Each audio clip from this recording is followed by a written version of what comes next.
So Jeanne, it's great to have you. Professor Jeanne Theoharis is at Brooklyn College and is an alum of Harvard University. And a lot of her formative research informs this work, and very much the context that I think animates some of the local conversation about Boston's past and present of racism. So we're going to get into some of that. But maybe tell us a little bit about the inspiration for the title of this book. So it's great to be here. Thank you for having me. And certainly this book begins in many ways as an undergrad here at Harvard, where I did research on Ruth Batson and Boston's civil rights movement. And I think we'll probably be talking about that today. So it does feel a bit full circle. So the title of the book is taken from James Baldwin's Talk to Teachers. And in it he says, American history is longer, larger, more various, more beautiful, and more terrible than anything anyone has ever said about it. And partly why I picked that quote is, the book kind of revolves around this idea of what I'm calling the kind of national fable of the civil rights movement. And in the book's introduction, I kind of trace the kind of growth and solidification of that fable. And I argue it kind of begins when Reagan changes his position on a king holiday. Reagan comes into office opposed to a king holiday for various reasons. He thinks king might be a communist. He thinks we can't have too many holidays, they'd be too costly, right? But by 1983, he's running for president again. And he comes to see the king holiday and his administration come to see sort of supporting the king holiday as being sort of useful in winning moderate white voters for his reelection. And so the book kind of traces kind of this, and the ways that he comes to talk about the civil rights movement when he signs the legislation will become the kind of hallmarks of how I think we now, as a country, hold up the civil rights movement increasingly as kind of one of the central, defining, most proud moments of American history. And so the introduction kind of begins there, and then talks about the ways that the way we tell that story, the way we put the movement and racism in the past, the way that we tell a story that is about individuals, that is about American exceptionalism, that shows the kind of power of American democracy, right, misses so much of what the civil rights movement was and what it took and how it happened. So I think that. And then the heart of the book is taking kind of 9 gaps in that fable and what a fuller history shows us. And so I think what a fuller history shows us is something much more sober. It's harder. It's longer. It's more words. Yeah, exactly. A quick anecdote. I had a student at the Kennedy School who was doing an independent study, and he came to me and said, I want to learn everything I can about mass incarceration. And so if you could put together a list of books for me to read and other materials, that'd be great. So I gave him my book, and Michelle Alexander, my colleague Elizabeth Hinton here, a couple more, and then some research articles. After our first meeting, he says to me, he says, you know, these books really are redundant. They say a lot of the same things inside each book. So Michelle Alexander's book, she just kept repeating herself. Is there something shorter I can read? Which I think tells us a little bit about a broader culture of anti-intellectualism that runs into this American exceptionalism, which runs into this sort of mythologization of the goodness of America will always triumph in the end. Right. This kind of good guys, bad guys, happy endings. Mm-hmm. Yeah. But I think it's also more beautiful. And that's the second part of the title. Because I think when we actually sit with a fuller history, when we actually see, whether it's the movement here in Boston or New York, whether it's looking at the role of high school students, whether it's looking at Coretta Scott King, right? It's more formidable. It's more inspiring. So what I loved about the Baldwin is both this is much more sobering history, right? it holds a much more uncomfortable mirror to where we are today in this country. But I also think it gives us more for where we go and how we go. Yeah. You know, I think she has 2 chapters that really unpack specifically how the usual movement story leaves out women and leaves out young people. Mm-hmm. And it seems a fitting occasion to maybe talk a little bit about some of the substance of your critique and your rewriting of these narratives vis-a-vis the contemporary moment of Dr. King's 50th anniversary of the assassination of him, as well as the renewed conversation about youth activism, particularly in the wake of the Parkland shooting and the March for Our Lives, and questions about the role of Black Lives Matter and gun violence in our cities. All of these things are not new, and the complexities with which so many adults today have been troubled, anxious, questioned the legitimacy of youth-led social movements until quite recently, when affluent, mostly white boys started to lead a national conversation, are very much part of the story that has been left out Absolutely. Of the civil rights story. So maybe talk a little bit about, maybe even starting with, how did we get the anniversary of the assassination of King wrong?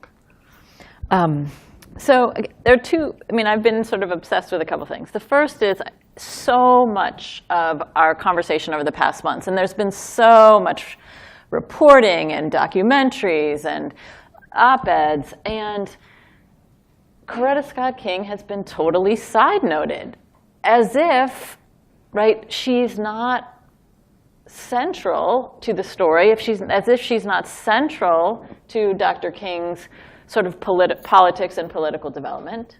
Coretta Scott King is arguably more political when they meet. She is influential on his politics, particularly around Vietnam. Coretta Scott King, Coretta Scott King in '62 will go to Geneva with Women's Strike for Peace. She's part, global peace activism, anti-nuclear activism, anti-colonialism, right? This is who she is even before they get married. In the early '60s, she's part of a kind of growing international women's movement.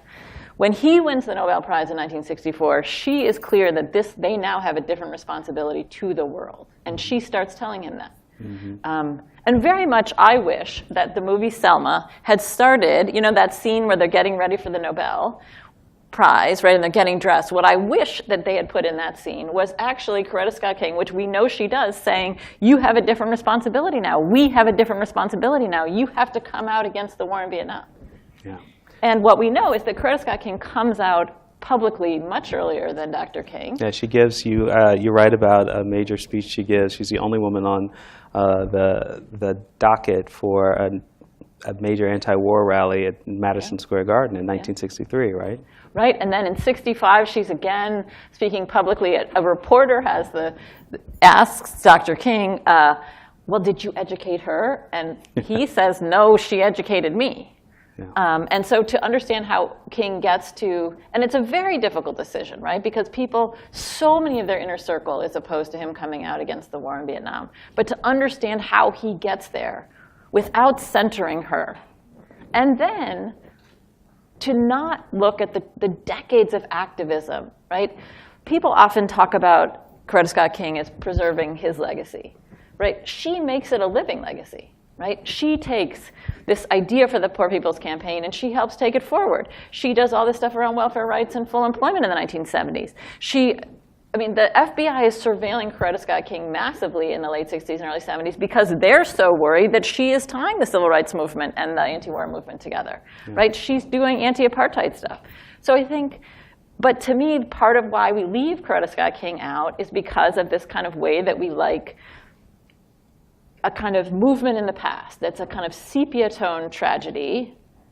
And I think reckoning with Coretta Scott King forces us to see it as ongoing, to see it as sort of much less, it's not exalted, right? It's like doing the hard work. Well, I think it's not just doing the hard work. It's also not the great male theory, which you write about, of history. Right. If we take, I don't know, the 1960s and 70s as a moment for the explosion of social history, it first starts with white male workers, eventually gets to women workers and political leadership, from social movement leadership, again, for white women, and then we begin to see African American women's history emerge. And so I don't know that we've caught up. I mean, we're talking in some ways, I mean, this is, this could very much be inside baseball. We're both trained historians.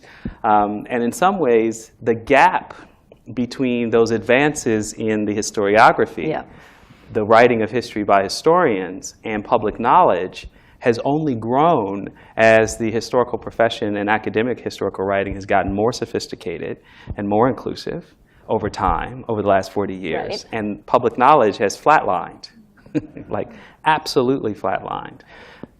One question and then a response.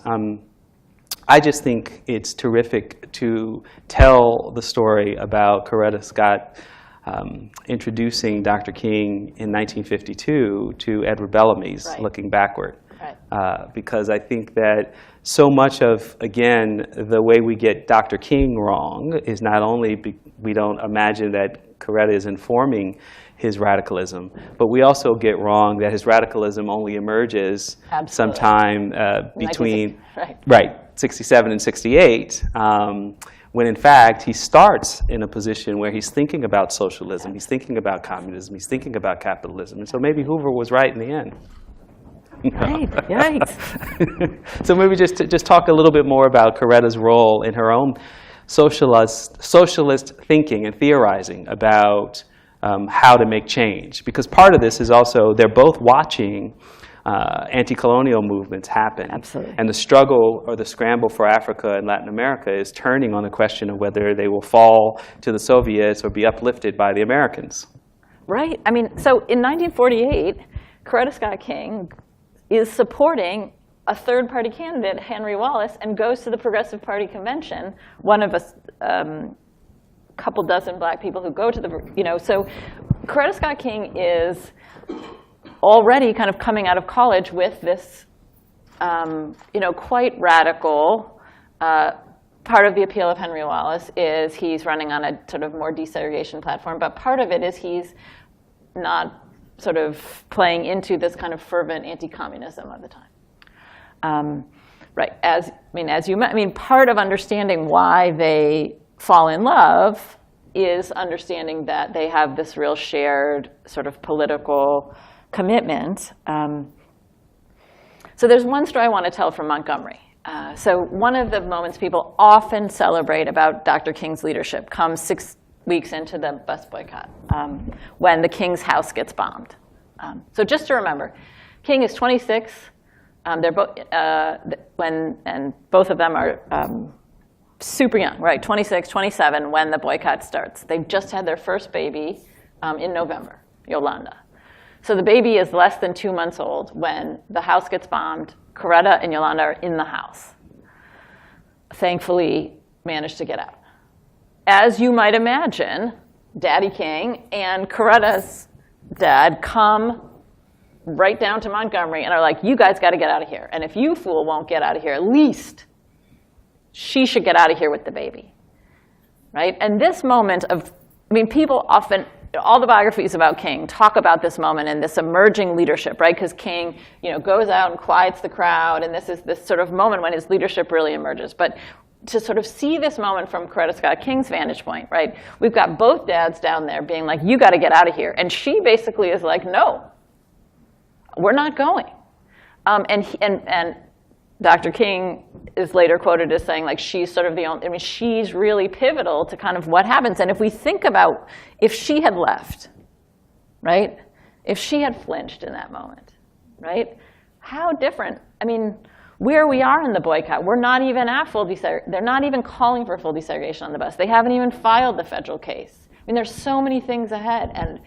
And to sort of see that moment of leadership, not just as his leadership, but as her leadership.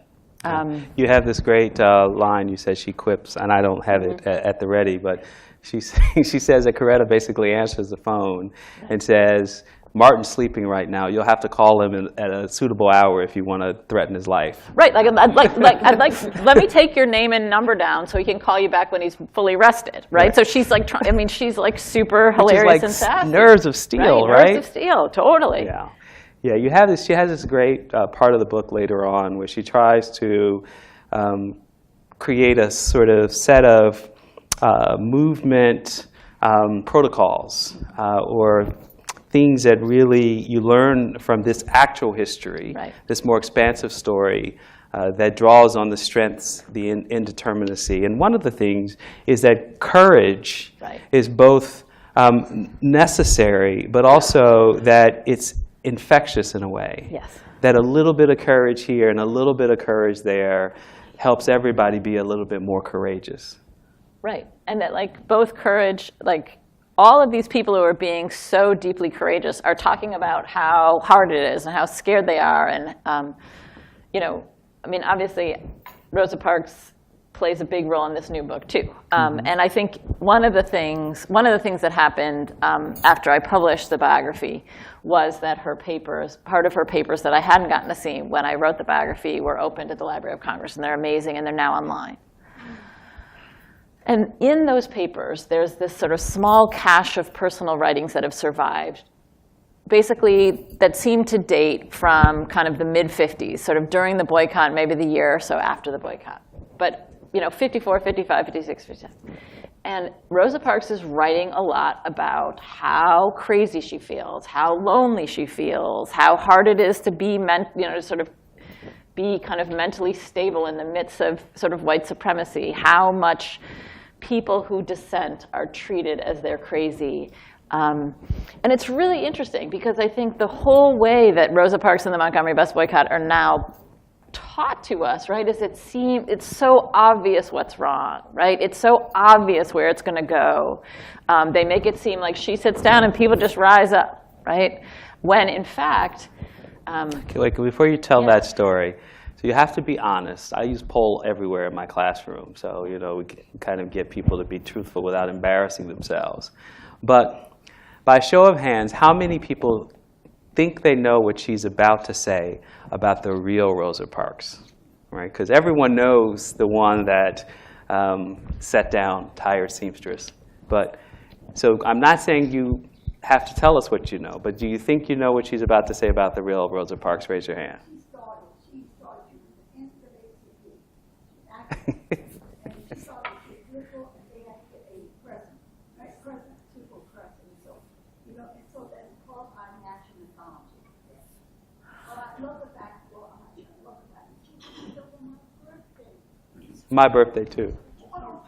No, I'm sorry, Coretta Scott's. Sorry about that. But thank you for the contribution. So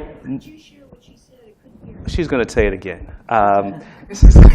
So most people, so good, because I'm always curious if, every King Day I hear someone say, we never talk about King's radicalism, that he was talking about the triplets of evil. And I'm like, well, I think we probably are getting there with that one. To some degree, particularly for self-selected audiences, right? Right. the audience of the creative minority of the concern is Dr. King. So tell us about the real Rosa Parks. Right, and I think one of the things about the real Rosa Parks is even as much as we think we know about her, one of the things, I've spent a dozen years studying Rosa Parks, and I'm still constantly surprised by how huge her politics are. So, for instance, on that day when she's arrested, we often talk about, and almost every eulogy of Rosa Parks talks about Rosa Parks as quiet. And she's certainly a shy person. But that day on the bus, she's not, in fact, quiet. When the police come to arrest her, and you can imagine what the police say, right? They're like, why don't you get up? And Rosa Parks, in that moment, the police are armed, the bus driver's armed, people on the bus are kind of mad at her, right? I think we don't think about what... The inconvenience. The inconvenience. People leave. They're grumbling. They're scared. But partly they just want her to get up because they're worried that something's going to happen to her. And partly they want her to get up because they want to get home, right?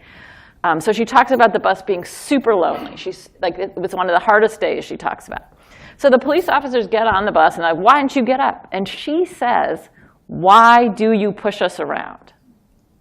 right? So in this moment, and I mean, I could tell you lots of moments where she is a shy person, but there are moments when she is definitely not shy.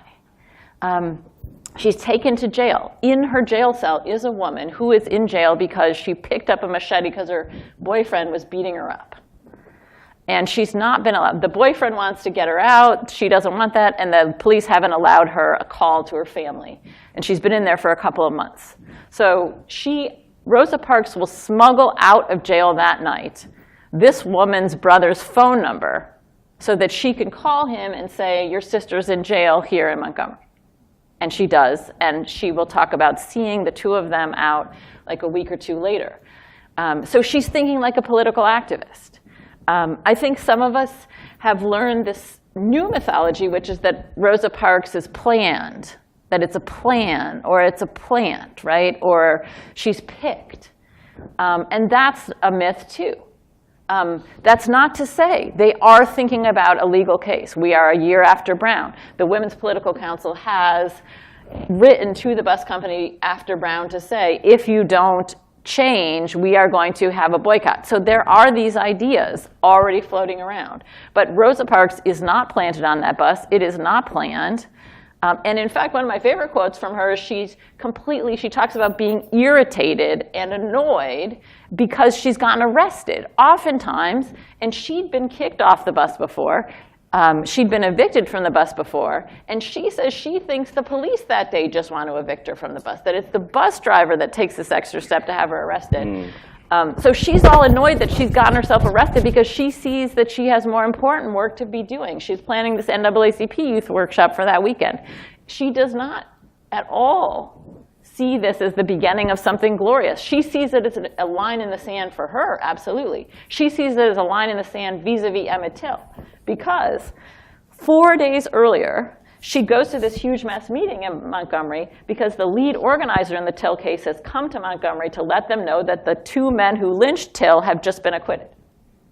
So how does it change how we think about the Montgomery bus boycott when we see many of the key organizers, Parks, Nixon, King, Robinson, they're all there, and to understand the reaction, both her decision and the reaction to her arrest, not just coming out of bus segregation, but coming out of the acquittal of Till's killers. Yeah, you describe, so one way to think about this in our moment is to think about Ferguson. Right. There was nothing about Ferguson that could have been planned or anticipated as the site for the most demonstrable protest against state violence in the wake of a series of killings going back to the acquittal of George Zimmerman and the murder of Trayvon Martin. Right. And you say on that day that what was unplanned and what made others a little bit upset was that they had wanted to have a moment. She just did it that day. So they had to scramble to then react to what she did that day in the same way that we can see young people on Canfield Drive in Ferguson deciding that they're not going to go home and they're going to come back the next night and they're going to come back the next night and then the cavalry comes. And it's an accumulation, right? I think there's also been, we now have returned to the narrative, I think many of us, sort of the arrest of Claudette Colvin 9 months earlier. And many, many people now talk about Colvin and talk about her as being left out of the narrative. But one of the things I think we don't do justice to is I think there's no way to think about why people react the way they do with Rosa Parks without Claudette Colvin. That had Claudette Colvin not done what she did, I sort of see her as a kind of John the Baptist figure, in that people are so angry when Colvin is arrested. Now, we know that a mass movement does not happen, and there are a lot of reasons for that. But still and all, I think we don't do justice to what Colvin does, because I think you don't get people, whether it's Ferguson, whether it's Eric Garner, right? Eric Garner is not the first death by police in New York City, right? Why is Eric Garner, right? And I think we miss that part of how you get movements is by the accumulation. Yeah, no, that's great. You talk about, to link it back to Till, there's the collective anger and the proximity that people feel to the violence itself. that becomes the kind of tie that binds people together when this moment of response happens. So let's talk about the North. Yeah. And there's an interesting entry point into this. One other aspect of Rosa Parks' story that brings her and Dr. King together in the Montgomery bus boycott is that Adam Clayton Powell is brought down to Montgomery to consult with them because he's, along with Bayard Rustin and others, have been leading consumer boycotts in the North going back to the late 1930s. Yeah, so so basically a month before Rosa Parks makes her bus stand, Nixon and Parks have invited Powell down. He gives a talk to this progressive Democratic club. And so there's no way to understand. So the initial demands in Montgomery are first come, first serve, respectful treatment on the bus, and black bus drivers. Right there we see, from the get-go, we don't have full desegregation on the bus as a demand at first. But we do have black bus drivers. There's no way to understand how we have black bus drivers without understanding that Adam Clayton Powell had come down, and that part of the idea behind the Montgomery bus boycott comes from sort of seeing what had worked in New York City, right? So that there's this cross-fertilization. The last time Rosa Parks and Martin Luther King see each other, King will describe as the most disruptive indoor audience he ever speaks in front of. And that's in the elite Detroit suburb of Grosse Pointe.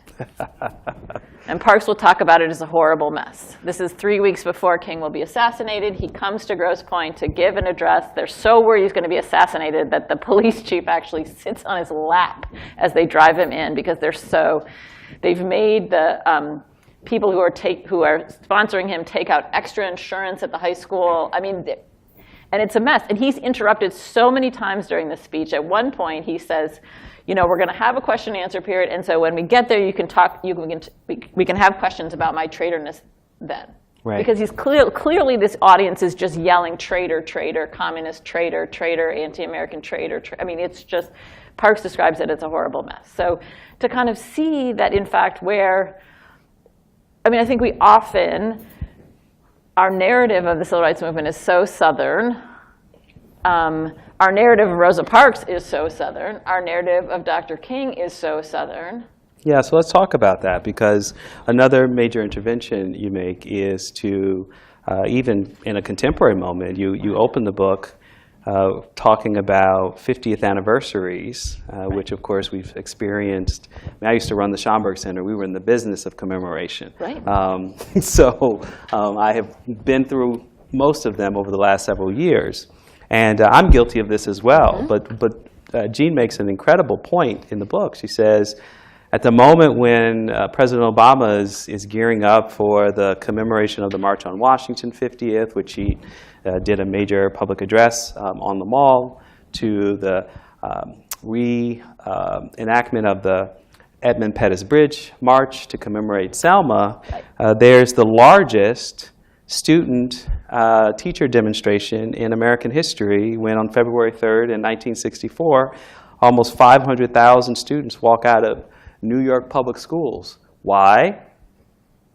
Because we're 10 years after Brown, and there's been a 10-year-long movement in New York City around school desegregation, and there still is no even plan by the New York City Board of Ed for comprehensive desegregation. So this is a movement that's been building for more than a decade.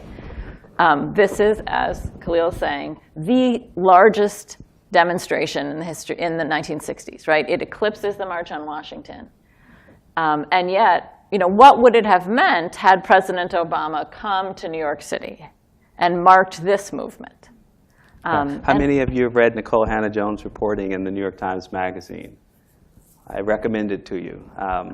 And the reason being is because New York City, the research outfit a few years ago pointed out that New York City is the most segregated public education system in the country, and that nationally we are back to the 1960s before a brief moment of improvement in integration in the 70s and 80s. And Nicole Hannah-Jones has been writing about secessionist movements in Alabama, where countywide systems, which by today's northern standards have been more effective at maintaining integrated school systems, because as a civil rights attorney said to me, whites have nowhere to go.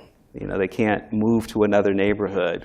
And for many of them can't afford to send their children to private or parochial schools. So when you have a county-managed system, you essentially have to go to the next county, and you're still stuck in another school system that is county-managed. So the secessionist movement in Alabama means that county-owned public schools that happen to have still majority white populations have attempted to break away from the county by claiming those schools as their own, because something like 70 states or counties have municipal laws that allow such things to happen, which is part of the effort. And the same thing is happening in Brooklyn, not secessionism, but very much the breaking away from schools that are too black in Brooklyn. So she's been writing about it. But let's talk about segregation, the fight over segregated schooling in the North vis-a-vis the 1960s to the present. Right. Well, so I often ask my students a trick question. I say, when did New York City schools desegregate? Yeah, exactly. Right. The answer is never. They never did. They were never. And then if we move here to Boston, we've come to talk about the comprehensive desegregation of Boston public schools with this crazy euphemism called the Boston busing crisis, right? And so the first thing that I think would be good would be to jettison that phrase, because I think it misses what it is. A couple of things, right? Students are being bused in Boston far before 1974, right? Busing is used in Boston before 1974 to maintain segregated schools. The overwhelming majority of students in Boston before 1974 are being bused. And you do not see white parents, by and large, objecting to those school buses, in part because by the mid-60s, school buses are crucial to maintaining segregated schools in Boston.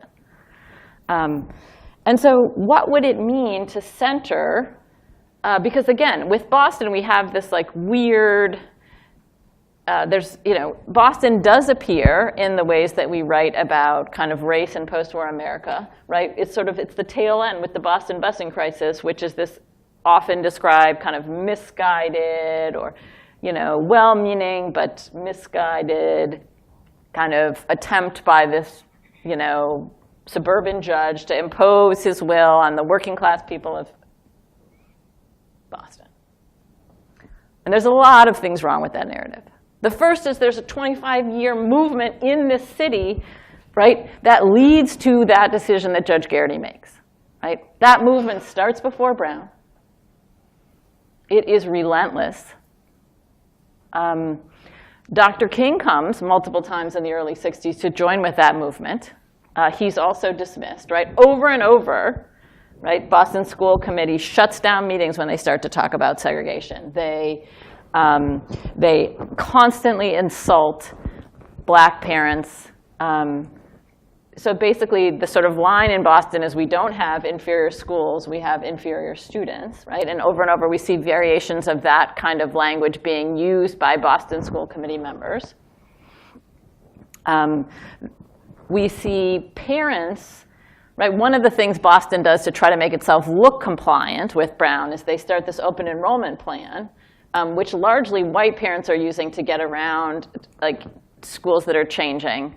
And then we see Operation Exodus, which is basically organized by black parents, which is sort of a busing, which they pay for buses to bus kids to open seats in the city, thinking that this will shame the city into doing it. The city never pays for it, never does it.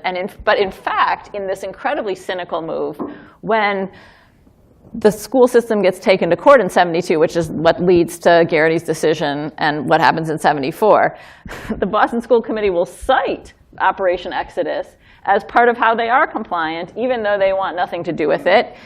Well, one thing you say, just for probably the small number of people who don't know this part of that story, is that, so as an outsider, I'm from Chicago, I've never lived in Boston, and I commute now. But the extent to which the story of the forced busing crisis, which pits Boston's white working class who can't afford to send their kids anywhere else but to a quote-unquote neighborhood school is already a myth, because 85% Yes. of Boston public school children are being bused anyway. Anyway. They're on predominantly white buses going past black schools to go Absolutely. to other white schools Yep. further away. Yep. So the Operation Exodus, it only reveals the degree to which the commitment to sending white Bostonian children to white Absolutely. schools is true. Because when Black said, well, whatever your budget is for the existing busing arrangements, we will enhance it by helping to meet the Yes. requirements of desegregation. And like, no, we're not going to do that. No, we don't have to So- do that. No. And in fact, I mean, I think there's been so much focus on South Boston, right, in the narrative, in our imagination, that's all about working class white people. Middle class white people who are living in the high wards at that period of time, too, they are equally resistant. And one of the ways that I actually sympathize with people in South Boston is they get super mad in 74 and 75 because they're the only ones being pictured as resisting. Right? And they're like, why aren't you covering other neighborhoods? Because in fact, right, what you see is white resistance happening. There are certainly white parents who are not resisting, but white resistance is happening all across the city, and it's happening all across sort of class backgrounds. So it's not just, but again, I think there's a way, and I talk in the book about the way that I think we redneckify, like the way we see, like how we picture racism. And that when we don't tend to talk that much about Northern racism, but when we do, it tends to come in the form of working class people. So it's the South Boston, it's the Canarsie, and I think it takes, it's an easier narrative to swallow than to sort of see that Boston city leadership is benefiting from segregation, is making their career off segregation, that middle class, that there's still a lot of middle class white families sending their kids to Boston public schools. There's resistance in those neighborhoods as well. And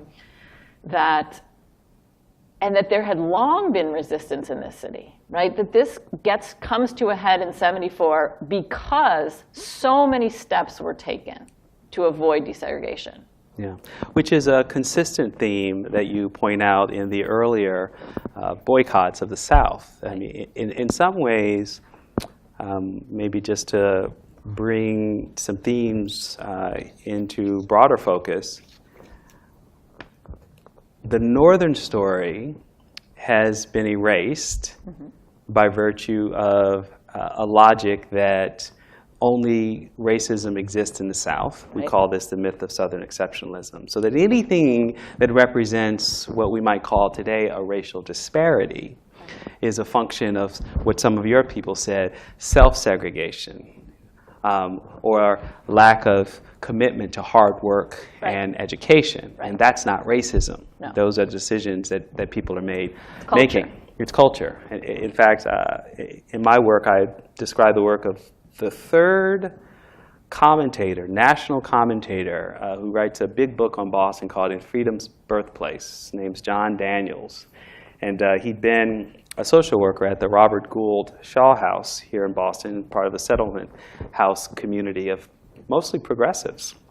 He writes a book and he tells this really rich, textured history of the contributions of black abolitionists and talks about Phyllis Wheatley from the 18th century, talks about Frederick Douglass and his time in Boston. And then he talks about the period after the end of the Civil War when a kind of new breed of black people came to Boston from the South. And what he's really describing is a kind of demographic tipping point where the few who were over-lionized as being aristocratic and sophisticated black people, there were always working class and poor black people going from the colonial to the antebellum period. But he's lifting up the magical Negroes of the 19th century, only to land in the 20th century on this incredible critique of black people. And it basically says that in America, people get what they deserve. In a free marketplace, people who can afford to buy things at stores are not discriminated against. People who can afford to buy homes in any neighborhood they're choosing are not discriminated against. Banks draw no color line in accepting deposits. His exact words. He says this in 1914. And he says that in the end, he calls it, he says, There's no race feeling, there's no color feeling in Boston. There's only inferiority feeling. White people don't want to be around inferior people. So you can imagine that if he felt someone with this kind of intimate connection to the black community of Boston, who saw himself writing a kind of liberal work of support for a certain kind of black person to continue to advance. He actually says that Bostons are so generous to black people that they are indulgent. That the problem of Boston is black people have been given too many things. They haven't had to earn much. So I use that example to say that we've got this erasure of Northern racism going back to 1914, 50 years before the Civil Rights Movement of the South. And in the South, we have this lionization of a particular set of male heroes, right, and a voice and expression of villainy that if you put the two together, right, the exceptional villain and the everyday white person who's being put upon by inferior black people, what you actually see in this more terrible and beautiful history is that white people everywhere are kind of acting the same. They're acting the same.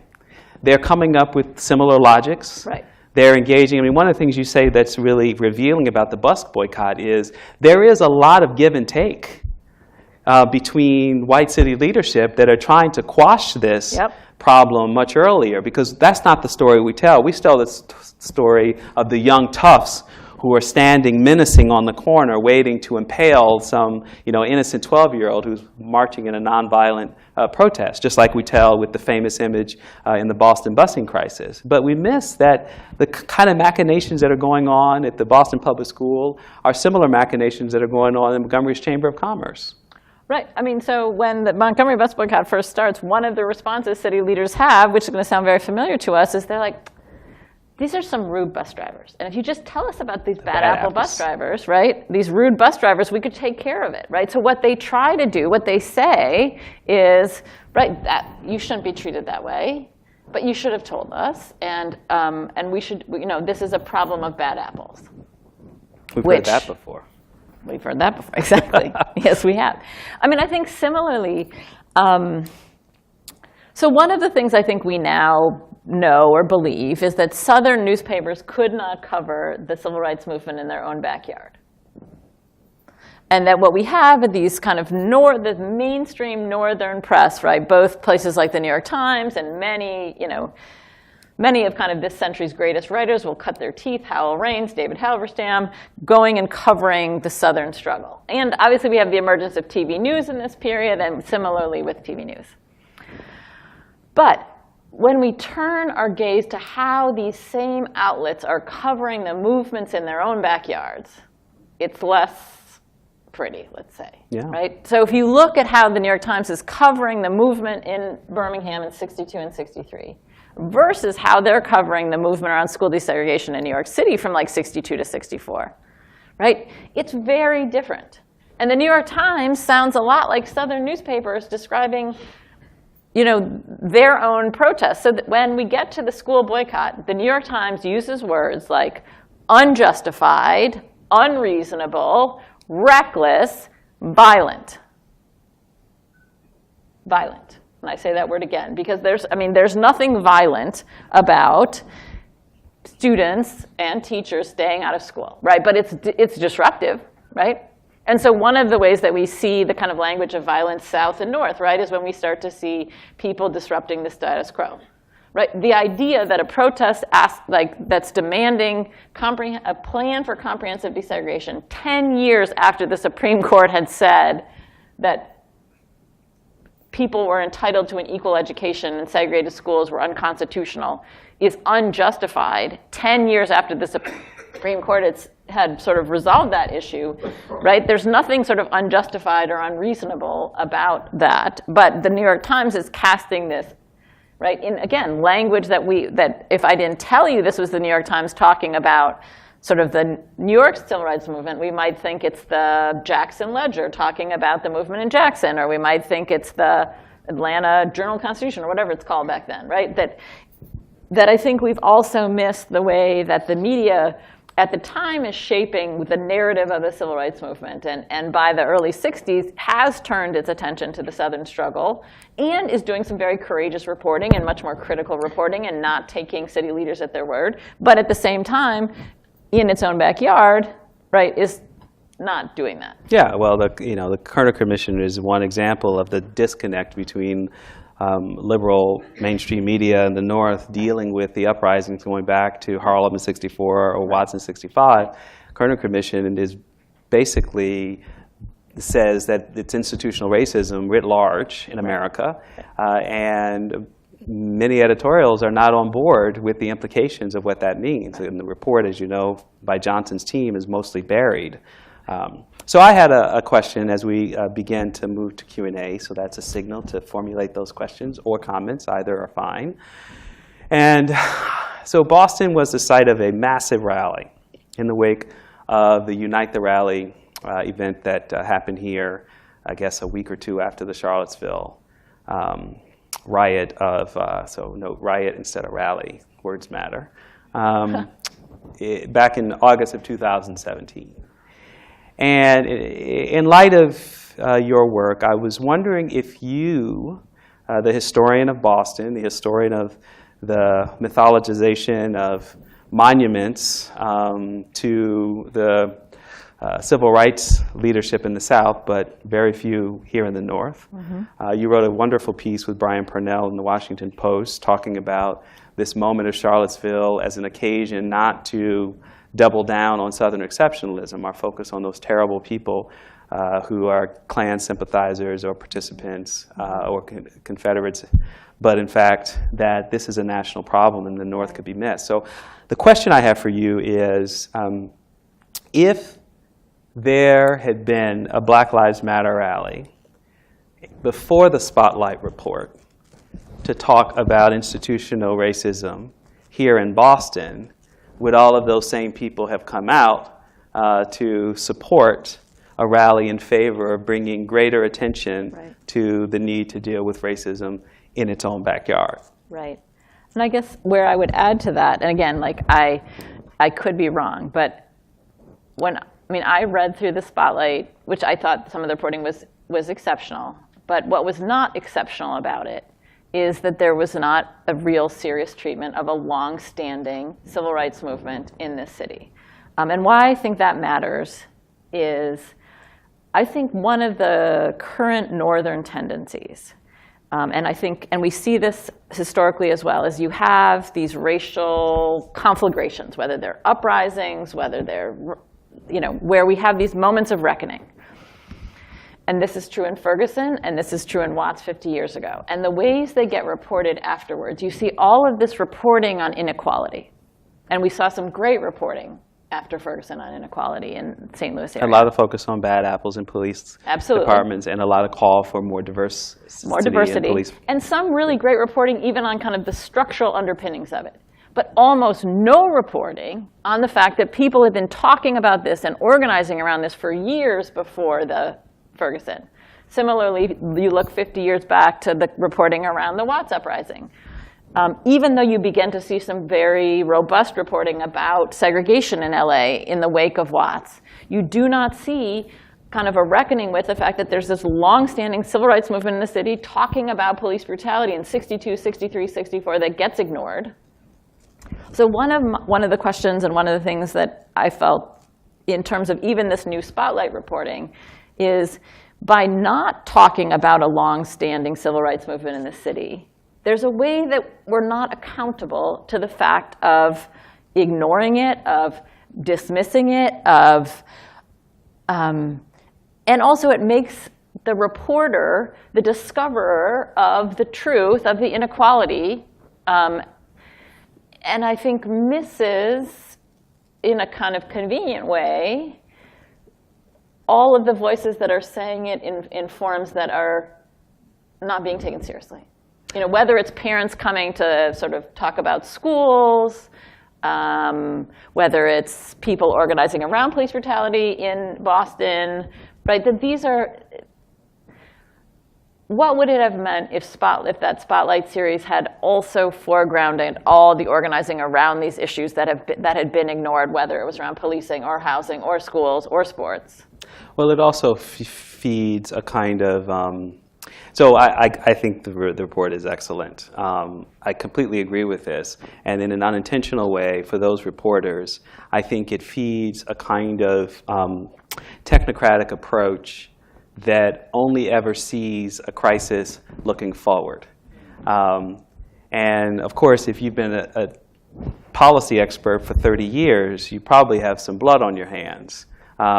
And so looking back is not so easy to do when you've been somewhere here at Harvard, for example, suggesting policies about how to discipline the poor, because the problem of black people and their poverty is not a structure that extracts from that community at every turn, whether it's predatory lending, whether it's price gouging with landlords, being steered into communities with the worst access to food or environmental justice. None of that is the story. It's about people who are making bad choices.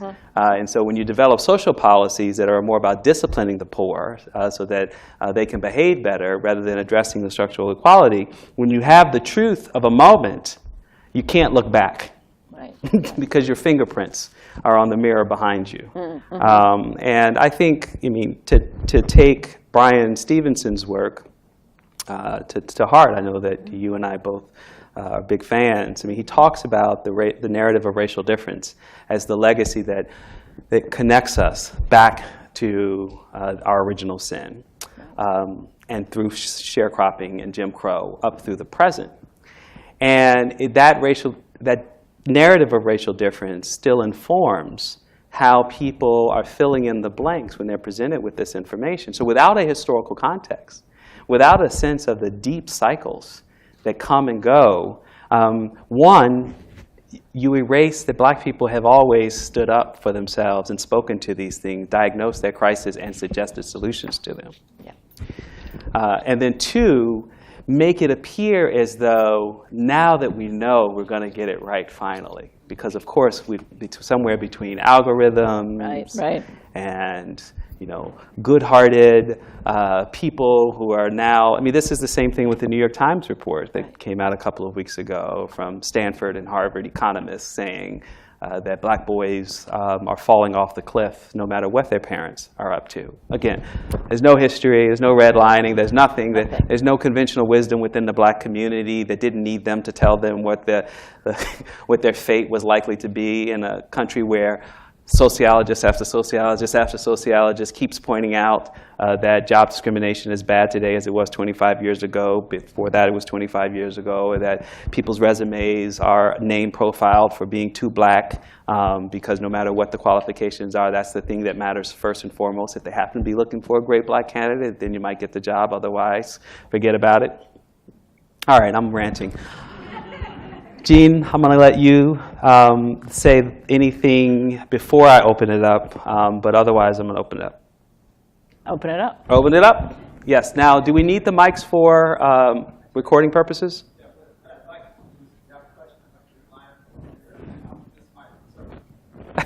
We could hand it.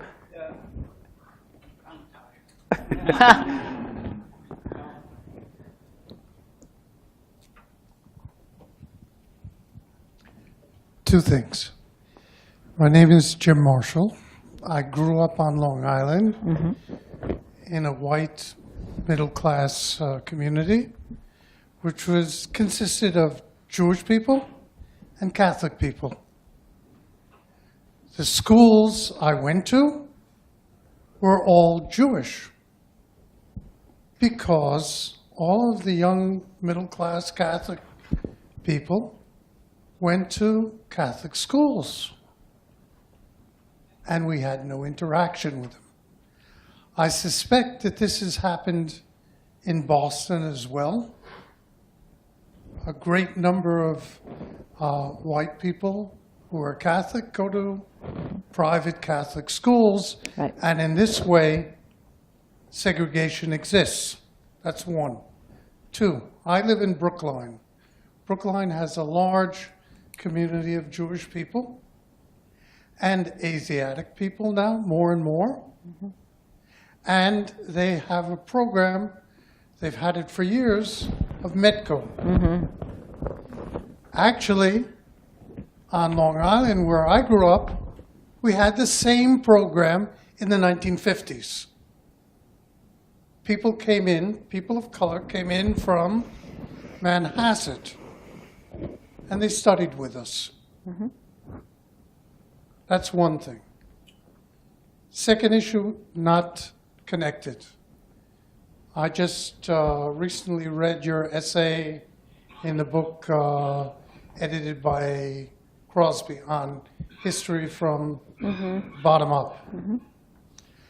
And one of the things in mentioning the two unfairly treated women, Rosa Parks and Mrs. King, please take the case of Ella Baker. She was moved from pillar to post through the NAACP as an organizer of branches. And when she got too powerful, she got pushed out, and she went to the Southern Christian Leadership Council. And out of there as well, she left and went to organize in the civil rights movement through Highlander School, which is where Rosa Parks also got some education about organizing. The point being, the Mississippi movement had a very, very active female Absolutely. presence. Absolutely. Not just running for office in the Yeah. NAACP, the Freedom Democratic Party, Yeah.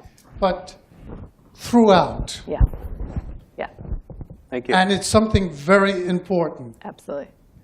And it has to do with the way the Student Nonviolent Coordinating Committee used the education that they got at the Highlander Folk School. Yeah. That it was open, that was everyone, and taking chances. And the women of the movement, in what I've written and published, are there. They are not hidden. Now, part of that has to do specifically with what has gone on with Mrs. King and with Rosa Parks, the putting down of them as individuals, and this is what Ella Baker ran away from as well. Thank you. Thank you. So I tell you what, and apologies, I'm going to have to invoke the Ogletree rule. Speak briefly and ask a question, okay? Because we don't have a lot of time with our guests, and I want us to be able to... Do you have a comment about the schooling, parochial schools, METCO? Well, I mean, in terms of METCO, right, the origins of METCO, I mean, Ruth Badson, right, legendary civil rights activist in Boston, Ruth Badson is the sort of one of the founders of METCO, and the idea behind METCO at first was not that it was going to become this like long-standing program. The idea behind METCO was, and I'm going to paraphrase Ruth Badson, was that partly they needed to see what was possible to be advocating. So we're like a decade into the struggle here in Boston in terms of the fight for equal and excellent schools. And so the idea behind METCO is if parents and students get to see what these other high schools are like, what these other schools are like, then they can better advocate for what they want here. It was never meant to be the solution. It was meant to, in many ways, to better inform the struggle here in terms of changing and transforming the city schools of Boston. I think. Right here? Yeah. Can you hear me? Yeah. Okay. Can you name a city, a town, a hamlet in Massachusetts that has an appointed school committee? The city of Boston, I think, has very craftily navigated around Yes. black people ascending to power. Absolutely. And even to this day, Yes. okay? How you change it, I'm really not sure. The second thing I wanted to say, And I'd like you to comment on that, just in terms of how absurd it is that we have an appointed school committee. Yeah. And then the second thing, I thought that the Globe Spotlight team on racism was really a soft pedal. I think they avoided a lot of the real difficult issues like police brutality and violence and the inequality that we find in the courts. And somehow or another, someone has to take the Globe Spotlight team to task for them circumventing those issues. Right, right. I mean, in terms of the school committee, right, the rules of the school committee have changed, right? They used to be elected when, like, then electing seemed, you know, Ruth Batson, one of the first things Ruth Batson does, right, is she runs for school committee in the 50s and then is not elected. And when we begin to see sort of black people getting elected to the school committee, that's when we start to see the rules change, right? And so the rules, I mean, and I think your point echoes one of the points that I hope I've made today in terms of like how diverse the strategies were to ensure that Boston schools would not be desegregated, right? And we wouldn't have a kind of equal and excellent education for all students here in Boston, right? And there's so many tactics, right? From like these kind of legalistic, legislative, you know, bureaucratic, you know, using like Boston's liberalism to, I mean, one terrible moment in 1960, right? Activists take the case to MCAD, to the Massachusetts Commission Against Discrimination, and MCAD rules that Boston schools are not segregated. Next question. Question back here in the bleachers. Yeah. Thanks. You mentioned the disparity in the media coverage, Yeah. both between North and South, Yeah. and used the New York Times example of the 64 Yeah. walkout as a case. Well, that's I one assume of the that's things. indicative of a wider pattern. Yeah. What's your read on why the disparity? I mean, I think one of the things that we've come to see in terms of Southern newspapers, right, is that they couldn't, and this goes to sort of one of the, like, our favorite things about what Brian Stevenson also says, is the need to be uncomfortable, right? And I think to cover yourself, to cover your own landscape requires a different kind of uncomfortableness. It requires a different kind of courage, right? So many of these reporters, right, will go south and will be risking things. Will be, I mean, physically risking, you know, to cover this. But they're not covering their friends. They're not covering their family. They're not covering the community they're going to have to live in. And so in the book, I also talk about the LA Times and the Boston Globe. Because I do think we see this pattern over and over of the inability to really look kind of inward. And by inward, I don't mean psychologically inward. I mean in terms of the kind of coverage we see in the LA Times after the Watts Uprising, or the kind of coverage we see in the Boston Globe, you know, all throughout this sort of 25-year movement, and then also the kind of coverage we see in 74 and 75. And so I think, and then one of the things that's happened is you see the New York Times then take to task Southern newspapers now for the need to like do some soul searching. And then they write articles about the Southern newspapers that do that. And they talk about how most newspapers don't. And then it's just like, well, most newspapers include you, right? Like if you think that the Kentucky, whatever, Clarion Ledger, whatever the Kentucky papers, like they're, you know, a couple of sort of Southern newspapers have really done a lot of soul searching about their civil rights coverage, right? And the New York Times writes these nice articles about it. But they seem to think that kind of soul searching doesn't really apply to them. And I think that's part of, like, that's indicative of, I think, what produces this kind of coverage. Yeah. Yeah. It's not fit. No, it doesn't fit.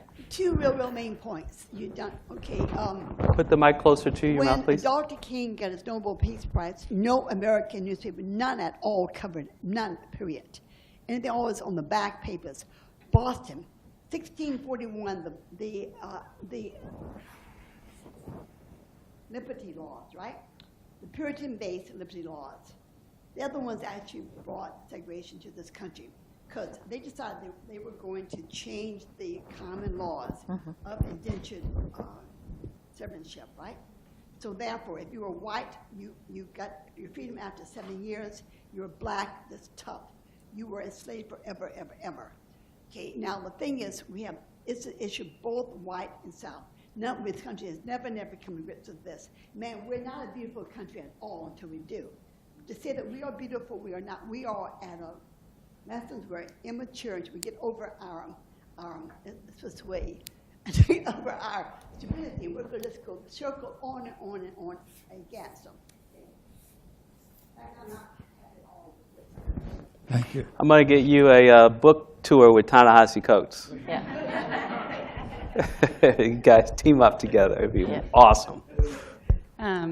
Thank you for the conversation and your comments so far.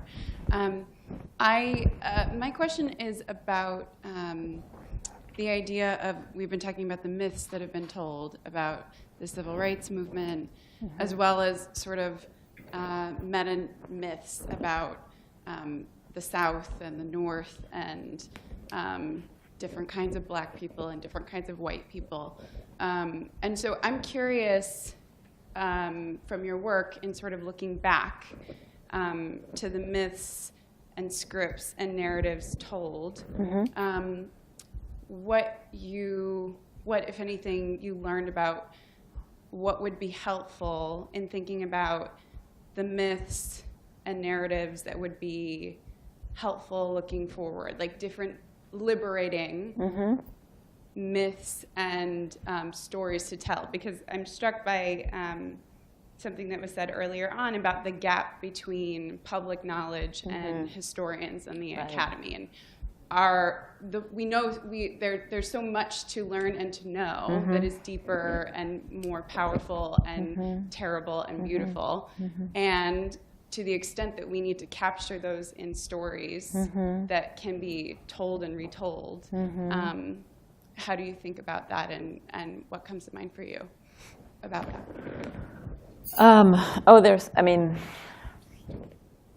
There are so many. Part of the kinds of stories I think we need are stories that show us how they did it. So the last chapter of the book is about, I return to the Montgomery bus boycott, which is arguably one of the most iconic told parts of the civil rights movement. And yet, kind of what we know about it doesn't do justice. And sort of there's so much to learn from and inform us today, right? So whether it's that moment I was talking about, the Emmett Till, the acquittal, right? And thinking about the boycott as a response to that anger of the acquittal, right? Because one of the things to remember is many of these Montgomery activists have been active for a long time, have been trying to get attention to these cases. And one of the things about Till is that there was enough attention that they get an indictment, right? So that kind of the hope that maybe justice is going to happen here, and then it doesn't, right?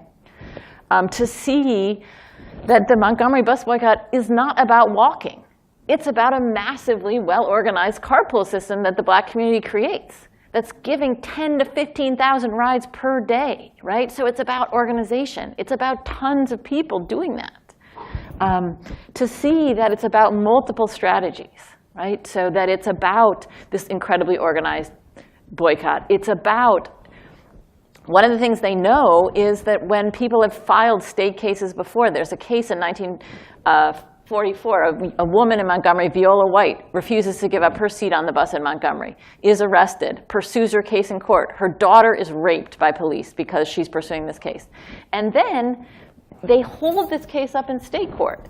So Montgomery activists know that. So one of the interesting things they do is they file this federal case, right? So the ways that they're learning, they're experimenting, they're trying different things, they're angry, they're disruptive, they don't all get along, right? All those things to me help us see where we are today and where to go, right? Because I think the version of the Montgomery bus boycott we're told, it just seems to sort of happen. And you shine a light on injustice and then it's fixed. And that's not what happens, and that's obviously not what happens for us, right? As many of us who are trying to build movements for justice today. And so I think looking at this much more complicated story gives us more to kind of fuel for us today. So I'll take a quick stab at this, and I'm going to probably be a little bit glib about it, just in the interest of time. First of all, I love that you asked about new myths, because I think about this a lot.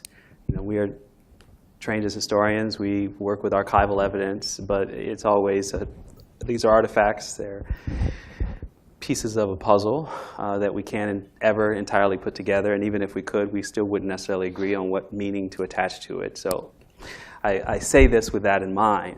And that is that I completely agree we need a new myth of this country. The old one has been wrung to death. And it keeps giving us the same thing, which is some kind of progress that we imagine means we've gotten on some other side of some proverbial line in the sand, never to return, and then we fall back on ourselves. So here's a stab at that new myth. We could, if we wanted to be the multiracial democracy that we claim to be in the world, we could say that the struggles of people of African descent to make a home out of America has given America basically her actual secret sauce in the world. For her secret sauce. No, before secret sauce. What did you say before the secret sauce? That people of African descent in America have actually given America her secret sauce.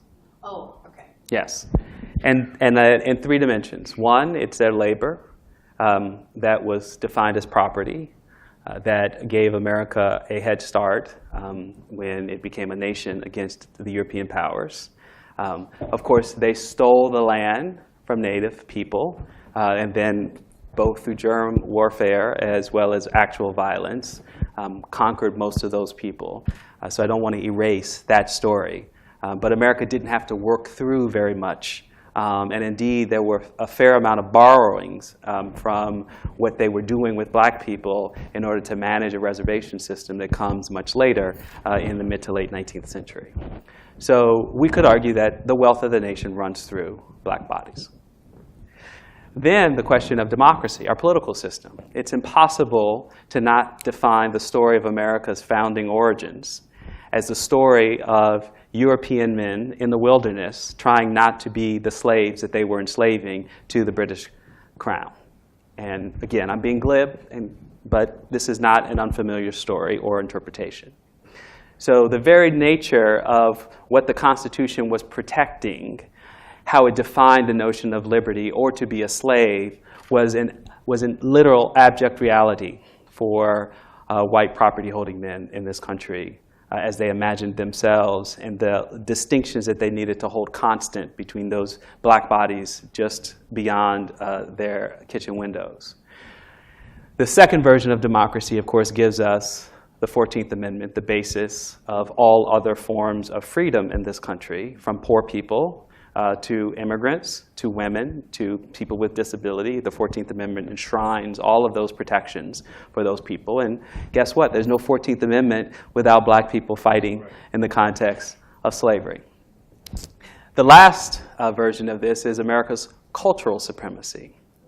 So both in its music, from jazz and blues, truly American indigenous art forms, and to its Hollywood studios, which use the story of race, both in the history telling with The Birth of a Nation, to Al Jolson wearing blackface, to minstrelsy traditions more generally, although the stage itself was an import, not an original.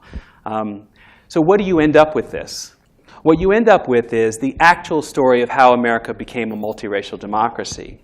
And the durability of that story is not one that simply creates some form that somewhere else in another version of Boston or in Alabama might sound like black supremacy, like turning the world right side up. But in fact, it gets us closer to the story of both the manipulation of this set of European ideas, which gave birth to the Enlightenment moment, which produced the notion of representative government. In other words, you still have that story. But what it meant to do in the beginning, how it imagined freedom, and how it evolved over time becomes less a story of some kind of manifest destiny of American greatness that always opens up the doors to the masses and makes things possible for other people. I mean, it actually is the story that Jeanne tells. It's the story of anger, of frustration, of repeated trials, of perseverance, of allyship. It is the actual story. And so if we're going to ever celebrate black people for something other than a political symbol, in the case of Ronald Reagan signing off on the Dr. King holiday, then we actually do have an opportunity to tell another kind of myth of how we actually got it right. And the only way to actually get that right is to be true to that history and to tell a story that actually does explain the actual country we live in, rather than some mythological one or some city on a hill that keeps soothing our consciousness about who we actually are. How's that for a new myth?